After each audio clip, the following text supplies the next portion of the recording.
讲到中营技师已经摕到合法的罢工权，按算过年时啊要罢工，有真侪间的保险业者早就先讲好，履行不便险。若是伫咧罢工期间呢，拢总无要买，嘛袂甲你赔。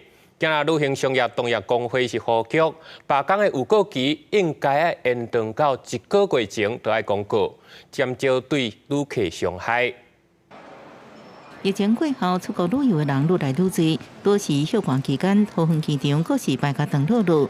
毋过，长用技术摕到罢工权，无排除伫春节期间来罢工，互计划要坐长程的旅客，至少感觉真无奈。未少人有买旅行不便险，到底技术罢工是毋是延赔呢？保险专家点出，买时间点是上关键。如果说这个 公司已经宣布了罢工的话，那么之后所买的旅游不便保险就不在理赔的范围之内。如果说在宣布罢工之前所购买的旅游不便保险就可以理赔。有保险业者透露，摕到罢工权，因公司已经发生纠纷。目前，真一间产险公司拢要求业务人员，若是旅行不便险，要先问客户是毋是会伫这段期间坐长荣航空。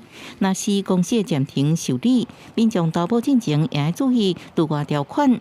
旅游业者表示，若罢工，旅行社爱替旅客安排加大3顿，航空公司应该负担这笔的钱。就像是之前在华航的罢工事件当中，华航它是旅客就是理赔的那个上限，赔偿上限是1个旅客上限在250元美金，那实报实销。过年是属于热门时段，机会员公司就会难求。李记甲希望交通部应股中协调，万一真是发生罢工，第一时间应引导旅游业者安怎处理后续。